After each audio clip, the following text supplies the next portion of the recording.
Prezado aluno, na aula de hoje vamos conversar sobre os principais programas de saúde que foram desenvolvidos em consonância à legislação do SUS e vamos conversar sobre as questões de atenção básica e a estratégia de saúde da família, conhecida até então como Programa Saúde da Família. Como a professora Mari sempre recomenda, leia um material complementar, analise as referências que são utilizadas para o desenvolvimento das aulas, assim você consegue ter um embasamento teórico maior e consegue ter uma interpretação melhor também, tá ok? Então vamos lá, só para a gente reforçar, na última aula havíamos compartilhado sobre a definição de saúde. Então, vamos revisar mais uma vez que, segundo a Organização Mundial de Saúde, saúde é um bem-estar biopsico-sociocultural, não é isso? Uma vez que existe qualquer desequilíbrio relacionado a esses eixos, nós temos o que denominamos de fatores condicionantes ao processo saúde-doença. Então, olha só, analise essa situação. Quando a gente pensa em fatores condicionantes e pensamos em desequilíbrios nos eixos que determinam, os fatores saúde e doença, nós estamos falando de quais situações, professora Mari?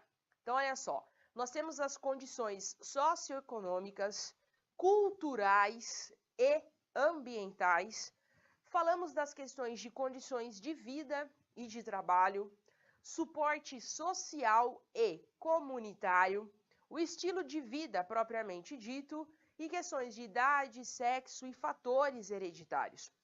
Então, o que acontece, prezado aluno? Muitos fatores são fatores que nós determinamos de fatores modificáveis e também tem os fatores não modificáveis.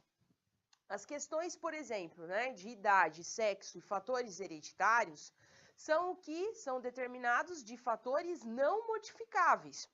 Mas verifique você que esses fatores, determinados como fatores não modificáveis, na verdade, ele possui um percentual muito pequeno. O que isso quer dizer, professora Mari?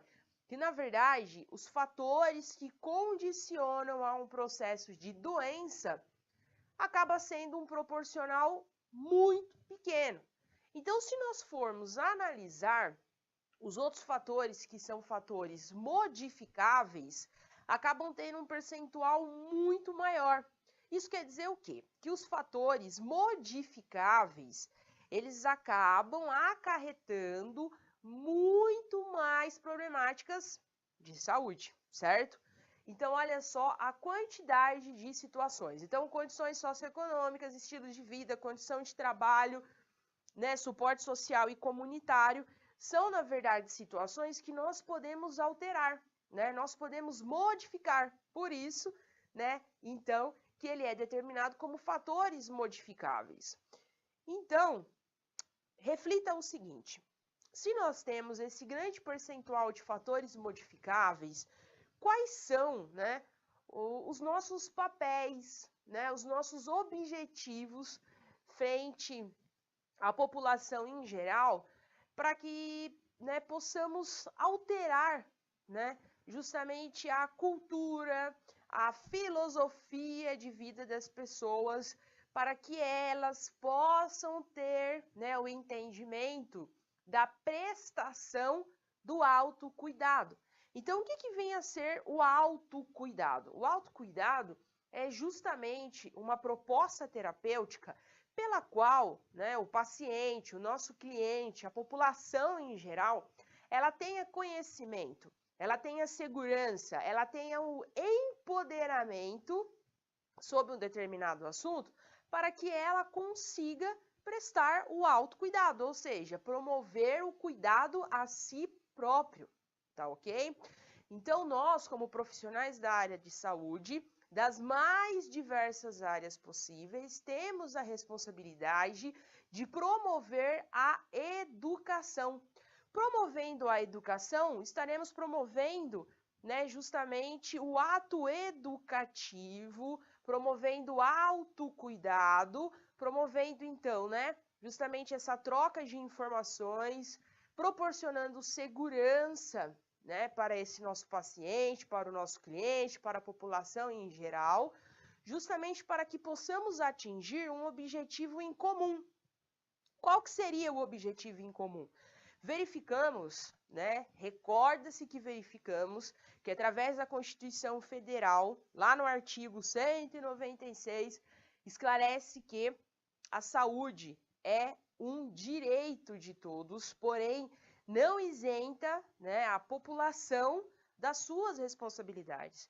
Então, uma vez que possamos transmitir essa comunicação de uma forma efetiva, nós, sem sombra de dúvidas, conseguiremos diminuir, né, o percentual desses fatores, que são fatores modificáveis, que uma vez que estejam em desequilíbrio, possam acarretar uma situação de doença. Então, o que a professora Mari está fazendo, na verdade, nessa introdução toda? Porque isso é, né, o principal objetivo também da atenção básica. Sim, a atenção básica é o que nós chamamos de atenção primária, atenção preventiva. Sem sombra de dúvida, você já deve ter ouvido falar alguma vez na sua vida que prevenir é melhor do que remediar, não é verdade? E com certeza é isso mesmo. A professora Mari já chegou a comentar que tudo o que é agudo, ele é muito mais fácil de ser tratado do que quando ele é crônico, certo? Então, uma situação, o correto já é se prevenir para que não exista o adoecimento. Mas uma vez que existiu, né, infelizmente, o adoecimento, nós precisamos criar estratégias para que esse processo, né, de adoecimento não acarrete em sequelas que muitas das vezes possam ser sequelas irreversíveis, certo? A esse paciente, a esse cliente, a população em geral, né? Então, esse é o nosso cuidado, esse é o objetivo de nós, profissionais da área da saúde, como eterno educadores que seremos, e principalmente o objetivo da atenção básica. Se você parar para poder refletir, na verdade, todo esse contexto, ele faz parte da base, do fundamento do SUS. Lembra lá que nós conversamos, né, sobre os eixos norteadores do Sistema Único de Saúde? Universalidade, equidade, integralidade, participação popular, descentralização. Então, na verdade, tudo isso, né, justamente ecoa para um objetivo em comum, que é justamente promover a saúde das mais diversas formas, certo? Então, olha só, para poder concluir o pensamento da professora Mari, veja bem, qual que seria o objetivo da atenção básica, então? O objetivo é que a atenção básica pudesse se transformar na imensa e generosa porta de entrada para o SUS, sendo uma ampla rede de serviços próxima dos usuários, de acesso universal, que possa ser resolutiva, produtora de cuidado integral, promovendo a cidadania e a consciência sanitária. Nada mais que essa definição de Cecílio, de 2014, é toda essa introdução que nós acabamos de conversar, né? Então, reflita sobre o potencial da atenção básica, né? Da atenção primária. E, simplesmente, não se esqueça, né, dessa frase que, sem sombra de dúvida, nos acompanha, que sempre prevenir é melhor do que remediar, certo? Então, olha só, a produção do cuidado na saúde da família. Então, quais são, né, os objetivos? Primeiramente, a proatividade na comunidade e no acolhimento, o vínculo das famílias a uma determinada equipe, a responsabilidade de cada membro da equipe, o vínculo afetivo e solidário, né? Ou seja, o planejamento de ações respeitando os modos de cada usuário como usuário único, como a professora Mari já conversou, que nós temos, na verdade, que tomar o cuidado, né, de preservar a humanização, né? O ato de tornar humano no momento do atendimento, né? Sempre tomando o cuidado de que cada indivíduo é único. Então, nós devemos respeitar as culturas, os anseios, os medos, a insegurança, enfim, tá ok? A proposta de propor, né? Um plano terapêutico, medicamentoso, cirúrgico, de promoção ou de prevenção, e o cuidado longitudinal juntamente com o autocuidado, né? Então, as propostas, né, da saúde da família, que hoje é instituído como estratégia de saúde da família, fazendo parte aí da atenção básica, atenção primária, é justamente criar um elo, né? Se aproximar da população, fazendo com que essa população sinta-se acolhida. Lembra que a professora Mari também já havia comentado que o processo de humanização justamente é você propor, né? Proporcionar o acolhimento. Lembra que a professora Mari até fez uma reflexão de que você parasse para poder pensar o que seria de você se amanhã, né, você estivesse em um leito hospitalar ou se você estivesse numa situação bem desfavorável relacionada à sua saúde, né? Os relatos nos provam que o sentimento é justamente perder a dignidade, você perde a sua liberdade, não é isso? Então, a proposta da atenção básica, a proposta da estratégia saúde da família é justamente criar um elo, né, com a comunidade, com a população, né, justamente para que possamos elaborar as estratégias que sejam necessárias para reduzir os fatores condicionantes ao processo saúde-doença. Certo? Muito bem. Olha só. Em 1991, nós tivemos o programa Agentes Comunitários de Saúde. Já vou explicar um pouco mais sobre os agentes comunitários de saúde, tá ok? Em 1994, programa Saúde da Família, através da portaria número 648 de 2006, foi instituído, então, o programa Saúde da Família. Já, né, em 2011, houve uma nova regulamentação que daí, né, instituiu estratégia de saúde da família, trazida através da portaria 2488, de 21 de outubro de 2011. Então, estratégia de saúde da família. O que vem a ser, né, os agentes comunitários de saúde? Você também, sem sombra de dúvida, já deve ter ouvido falar dos agentes comunitários de saúde. Hoje, para poder ser um agente comunitário de saúde, é necessário, né, um concurso público ou um processo seletivo, né, precisa ter aí um ensino médio.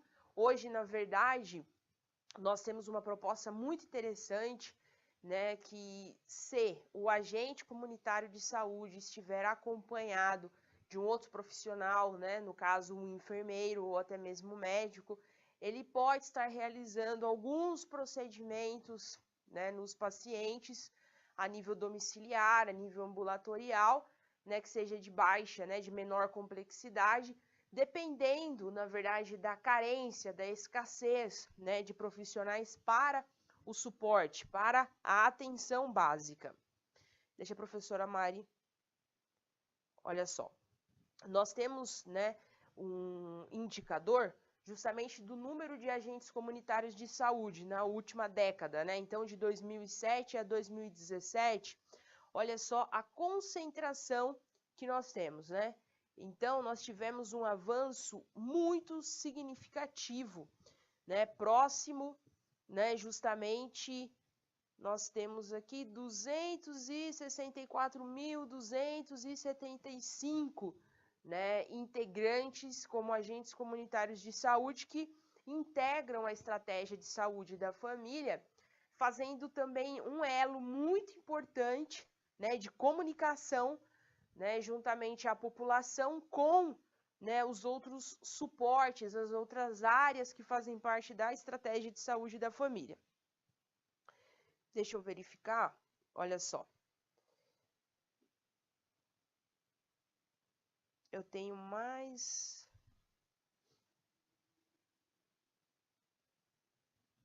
que eu havia comentado. Olha só que interessante. Então, agente comunitário de saúde facultativo, né, na estratégia de atenção básica.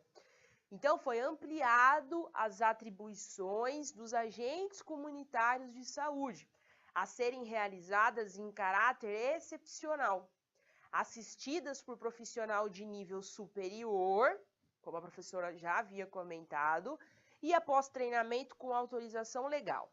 Como, por exemplo, aferir pressão, né? Analisar os níveis glicêmicos, né? Analisar a glicemia, aferir temperatura e realizar técnicas limpas de curativo. Então, como a professora Mari falou, nós tivemos, na verdade, um aumento significativo desses profissionais que auxiliam, né, na atenção básica. Muito bem. Vamos voltar para darmos continuidade. Então, qual que é a importância da atenção básica à saúde? Você, sem sombra de dúvida, prezado aluno, já deve ter isso muito claro, né? Já deve ter esse conceito formado de uma forma muito clara, porque nós já conversamos muitas vezes sobre isso. Mas, como revisar é reviver, vamos voltar a esse ponto novamente. Então, olha lá, em todo o mundo já é consenso que os sistemas nacionais de saúde devem ser baseados na atenção básica. Isso foi tratado já em 2008 pela Organização Mundial de Saúde. A atenção básica é, ao mesmo tempo, um nível de atenção e uma proposta estruturante para a organização do sistema de saúde. A realização de uma consulta como um ponto de entrada com as características da atenção básica está associada à diminuição do uso de serviços especializados e também está relacionado à redução da utilização de salas de emergência. A atenção básica deve garantir o acesso universal e em tempo oportuno ao usuário. Deve ofertar o mais amplo possível o escopo de ações visando a atenção integral e ser responsável por coordenar o cuidado dos usuários no caminhar pelos serviços da rede.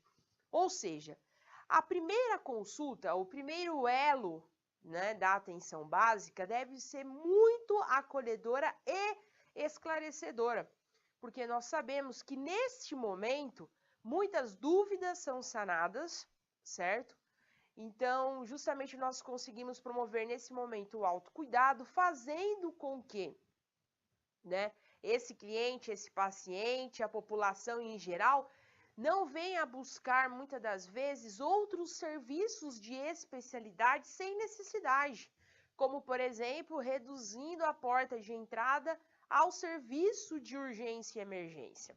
Hoje, infelizmente, culturalmente falando, para tudo nós procuramos um serviço de pronto-socorro, serviço de urgência e emergência, sendo que a maioria das situações podem ser resolvidas através da atenção básica, né, de tratamento ambulatorial, através das unidades básicas de saúde. E, infelizmente, com isso, nós acabamos afogando o sistema de urgência e emergência, né, fazendo com que a atenção da urgência e emergência venha a ser utilizada de uma forma indevida e isso gera impactos significativos na atenção à saúde de uma forma integral. Porque imagine você, né, Aí você pode pensar o seguinte e me questionar o seguinte: é muito fácil falar isso. Muitas das vezes eu estive já numa situação, né, com uma cefaleia, né, uma dor de cabeça intensa, e tomei vários medicamentos e nada resolveu, e a única forma foi a maneira de procurar um pronto-socorro, né? Tudo bem. Porém, precisa ser de entendimento que o pronto-socorro é justamente para situações de urgência e emergência. O que significa, prezado aluno, urgência e emergência? Simplesmente, emergência é um risco imediato à vida, assim como urgência é um risco eminente, ou seja, é uma situação que pode tornar-se uma situação de emergência, né? Ocasionando assim um risco imediato de morte. Então existe, na verdade, né, uma diferença muito significativa, né, justamente no conceito de urgência e emergência. Então, justamente, né, no momento da atenção básica, no momento desse acolhimento, é que existe a necessidade de orientação para que nós possamos realmente mudar a cultura da população. Porque muitas das vezes acabamos, né, justamente afogando, como a professora Mari comentou, o serviço de urgência e emergência, fazendo com que não se tenha leitos disponíveis o suficiente, não tenha profissionais disponíveis o suficiente, para que, se houver alguma situação de emergência ou de urgência que venha a acometer, né, algum paciente, o que vai acontecer? Não teremos os recursos disponíveis de uma forma imediata para prestar o atendimento, tá ok? Muito bem, olha lá. Das funções da atenção básica na rede de atenção à saúde, vieram através do Decreto 7.508, de 26 de junho de 2011, através da Portaria 4.279, também de 30 de dezembro de 2011. Então, olha lá.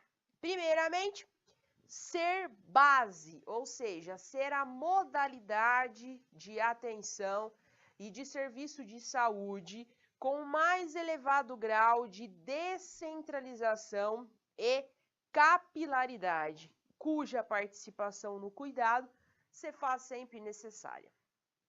Ser resolutiva, identificar riscos, necessidades e demandas, utilizando e articulando diferentes tecnologias de cuidado individual e coletivo. Terceiro, coordenar o cuidado, ou seja, elaborar, acompanhar e gerir projetos terapêuticos singulares, bem como acompanhar e organizar o fluxo dos usuários entre os pontos de atenção da rede de atenção à saúde. Quarto, ordenar as redes, ou seja, reconhecer as necessidades de saúde da população sob a sua responsabilidade, organizando as necessidades desta população em relação aos outros pontos de atenção à saúde, contribuindo para que a programação dos serviços de saúde possa ser, né, justamente partir das necessidades de saúde dos usuários, certo? Muito bem. Aí nós temos as questões de saúde da família por grupos de municípios. A professora Mari trouxe também, né, um indicativo da última, né, década, considerando de 2007 a 2017. Então, nós tivemos justamente a estratégia saúde da família. Olha só, começou, digamos assim, bem, né, humilde, certo? Com uma quantidade bem pequena de profissionais, né, justamente de grupos, né, que formaram a estratégia de saúde da família, e hoje, né, nós tivemos, né, um número considerável de que a cada 100 mil habitantes, nós temos 94%, né, de impacto, né, ou seja, 94, quase 95% de cobertura. Ou seja, a cada 100 mil habitantes, nós temos um percentual bem significativo, né, de cobertura através da estratégia de saúde da família. Tá ok?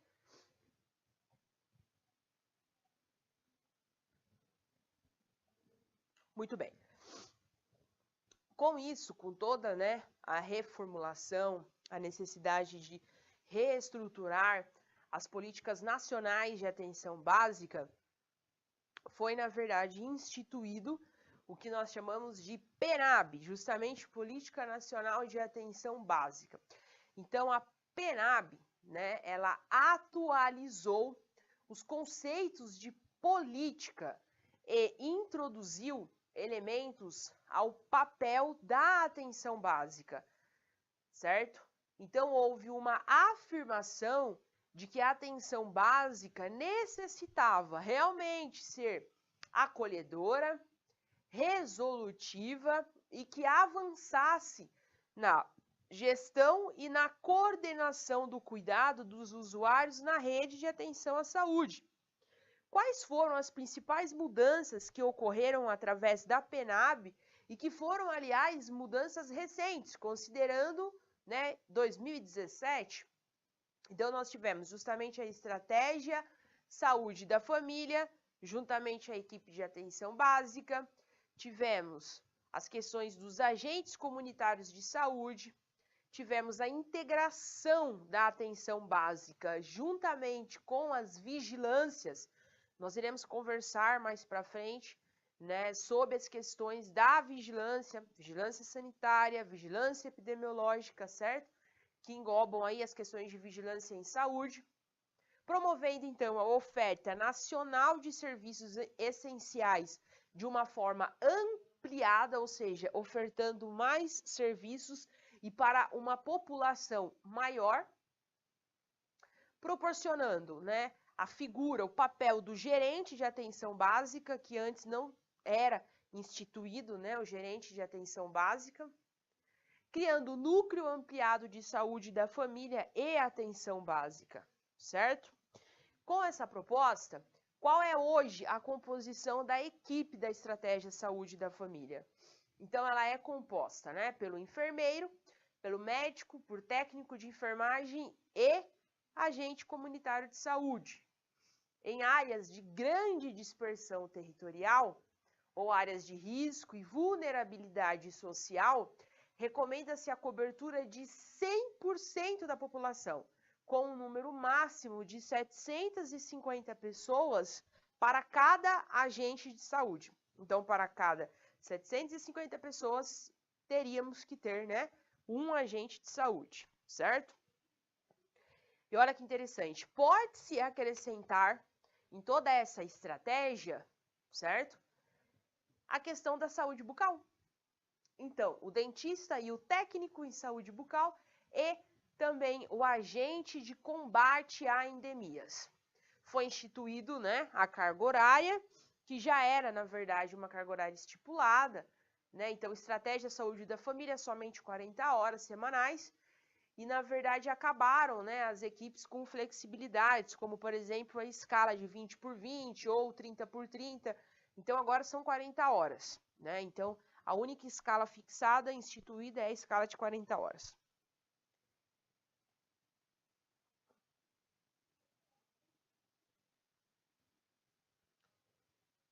Muito bem.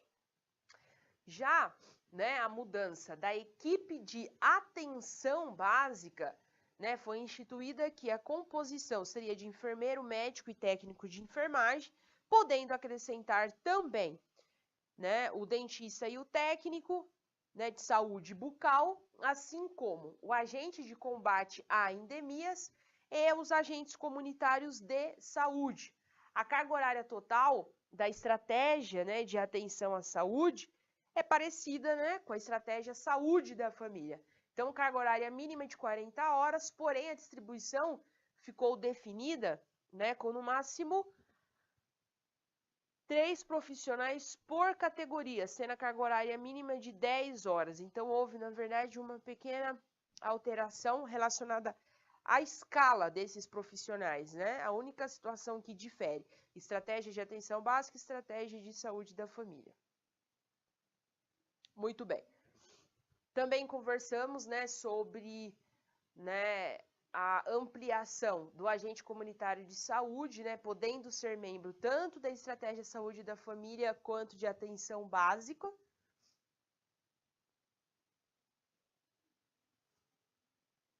Muito bem.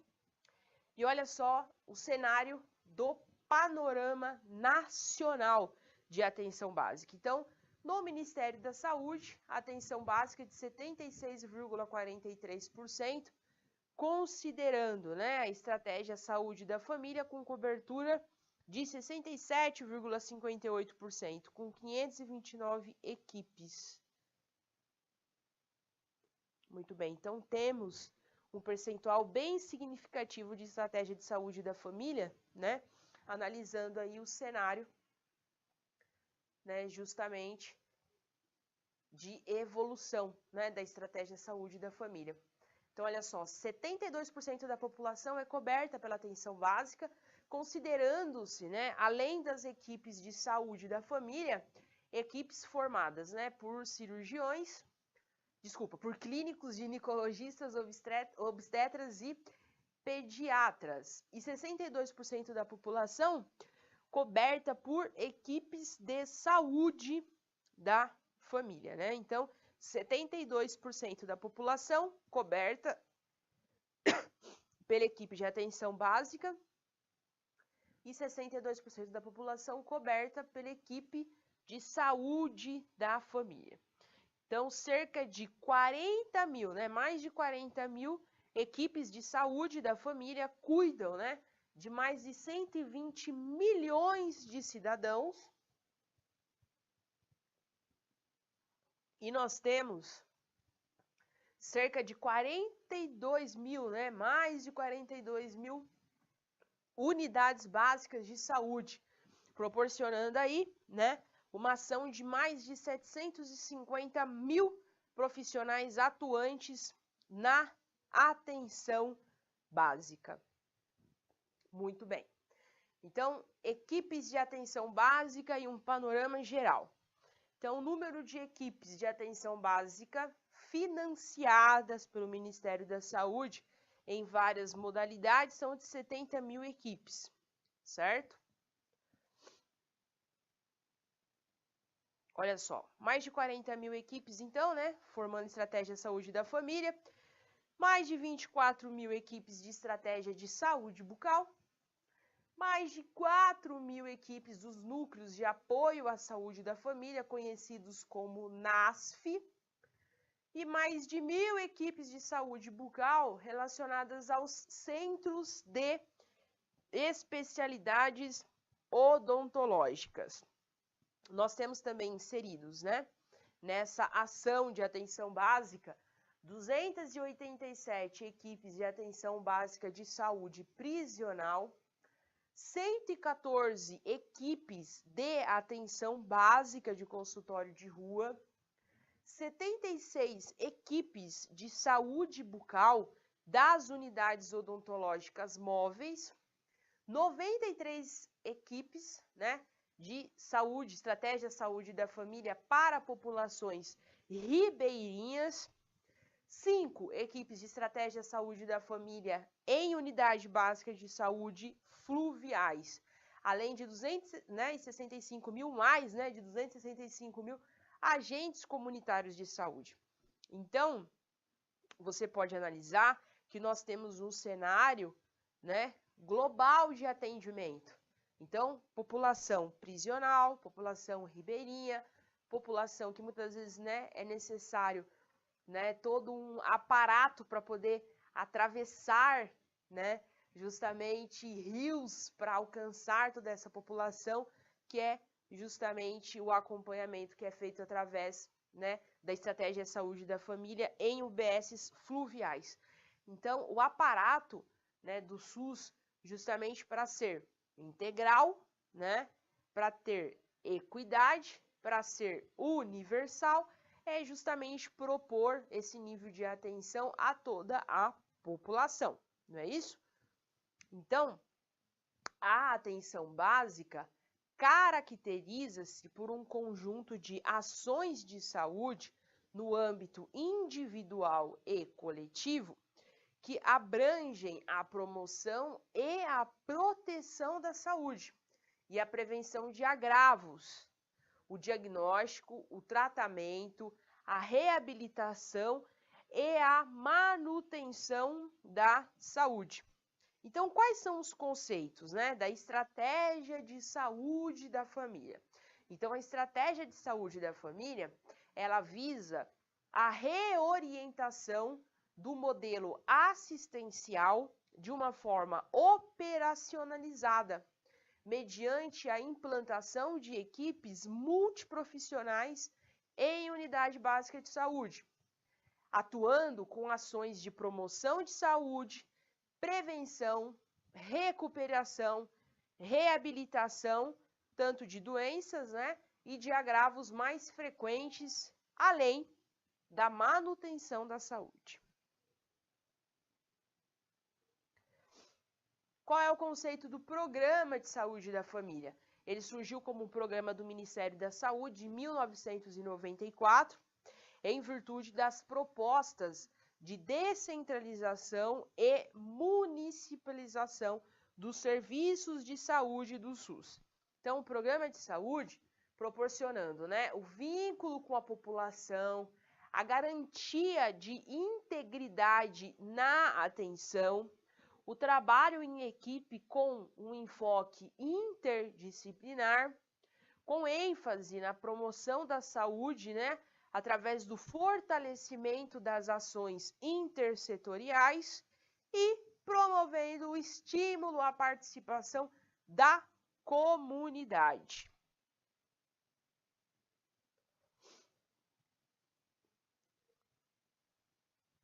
Muito bem. Quais são, então, né, as estratégias de organização na atenção no SUS, certo? Então, nós temos os arranjos organizativos de ações e serviços de saúde de diferentes densidades tecnológicas que, integradas por meio de sistema de apoio técnico, logístico e de gestão, buscam garantir a integralidade do cuidado, né? Isso foi proposto através do Ministério da Saúde em 2010, através da portaria 4.279 de 30 de dezembro de 2010. Então, algumas ofertas de cuidado à pessoa idosa na atenção básica também foram uma das estratégias implantadas para os objetivos da atenção básica, certo? Então, nós temos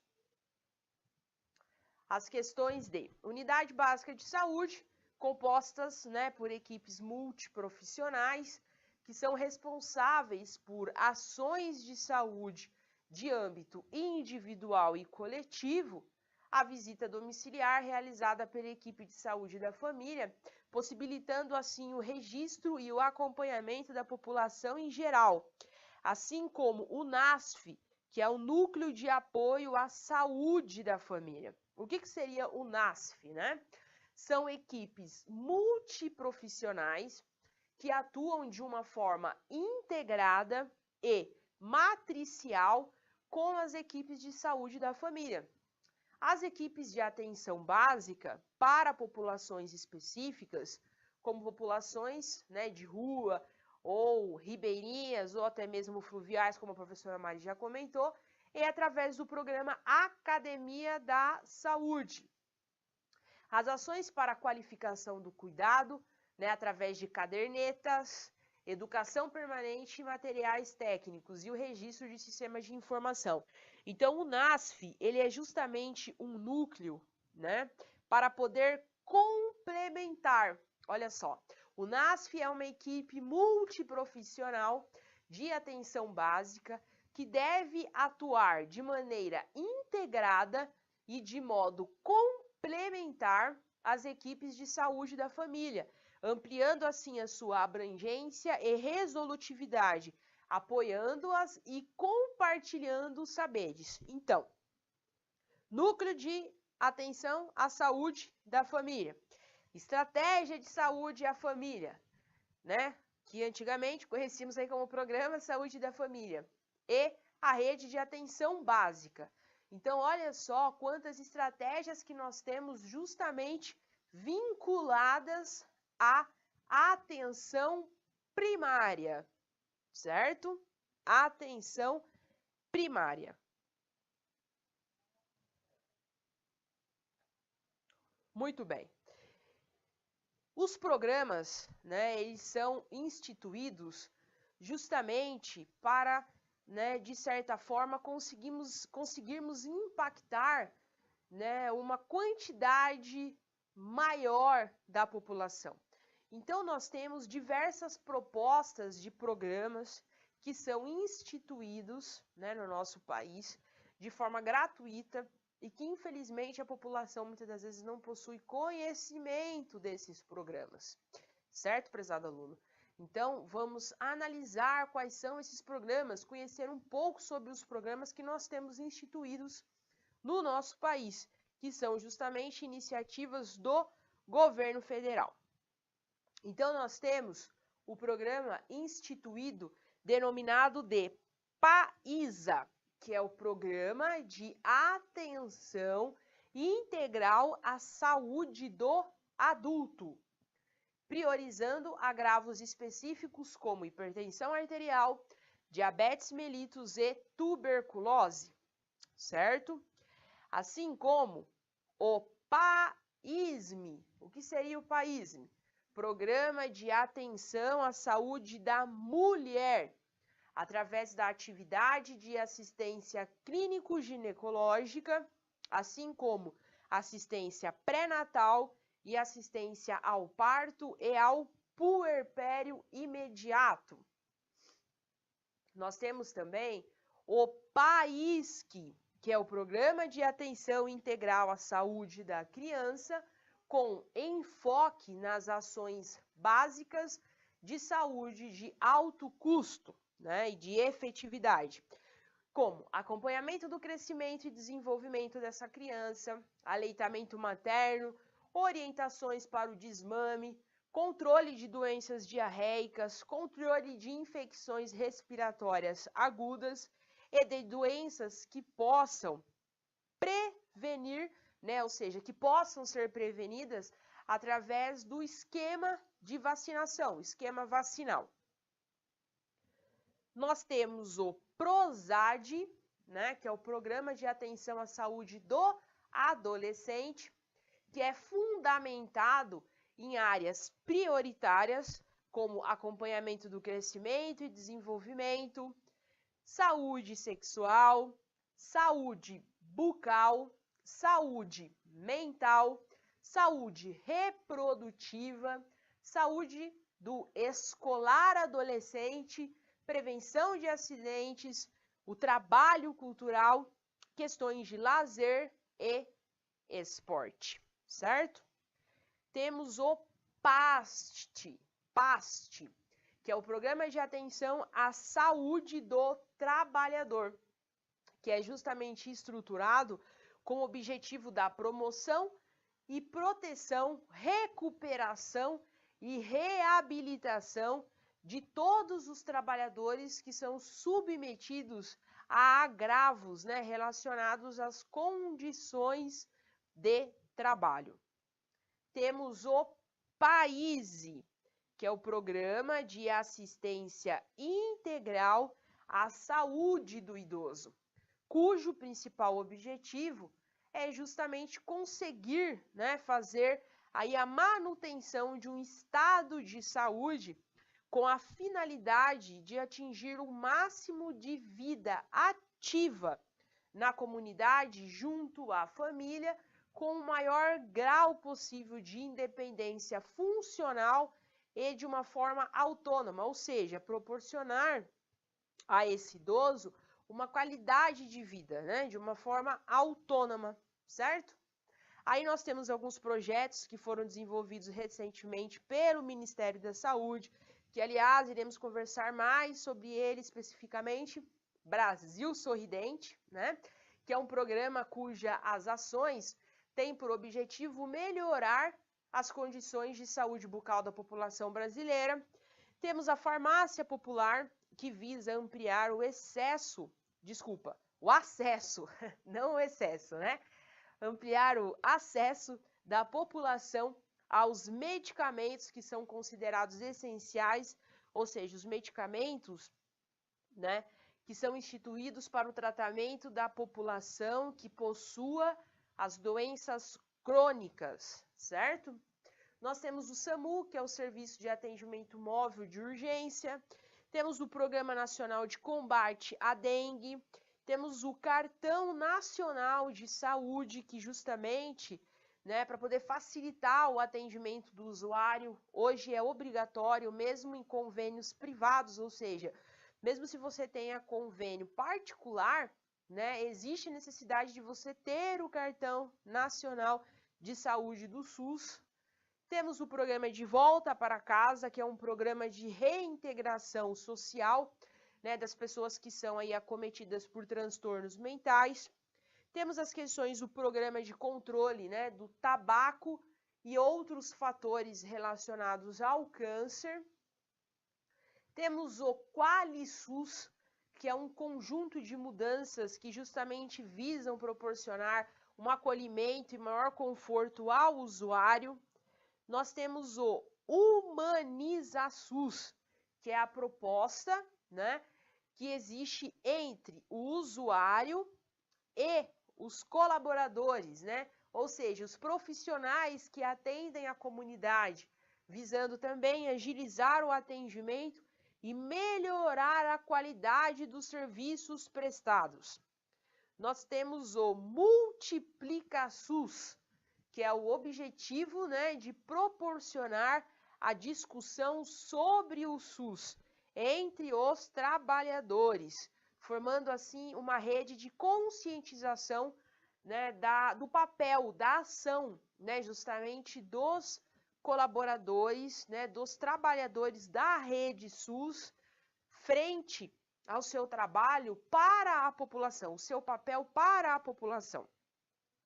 Nós temos o programa Academia da Saúde, né, que justamente tem o objetivo de contribuir para a promoção da saúde da população através da atividade física e propostas de lazer.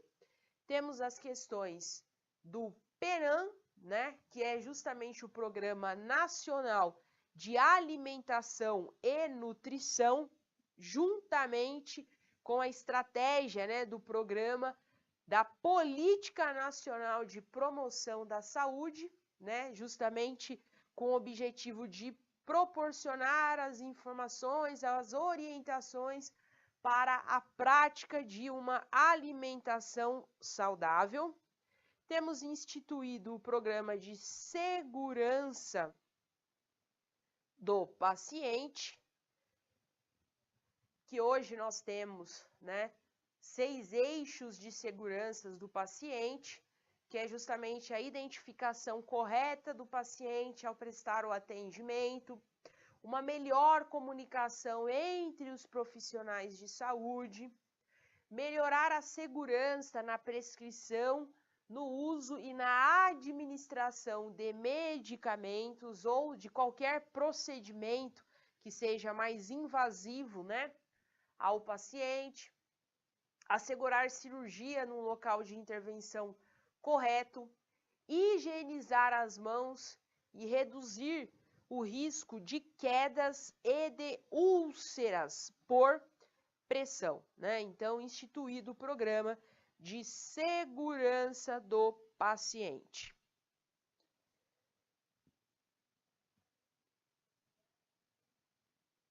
Muito bem. A farmácia popular, né, que nós já conversamos, e o Programa Nacional de Imunização, que, aliás, né, é uma referência mundial, além, né, do modelo de atenção integral à saúde idosa, a pessoa da saúde idosa, como nós já comentamos, justamente proporcionar, né, ao idoso uma autonomia, né, ou seja, uma qualidade de vida, né, frente à população em geral, frente à sua família, frente aos seus entes queridos, ou seja, propor, né, justamente para que esse idoso possua, né, toda a dignidade necessária, né, para a evolução, né, da sua vida, certo? Nós temos também o programa de capacitação de profissionais e gestores, que é justamente, né, propondo essa ampliação de informação e conscientização, né, de todos os envolvidos na rede de atenção básica, certo? Então, como a professora Mari comentou, os programas são instituídos, muitos programas, né? Ainda temos outros, na verdade, programas que são instituídos justamente para poder impactar a população de uma forma a promover a atenção primária. Tá certo, prezado aluno? Como a professora Mari já havia comentado, analise, né, os referenciais que justamente você vai conseguir analisar a concentração, né, muito interessante de informações que nós temos que envolvem a saúde pública no nosso país. Obrigada e até a próxima.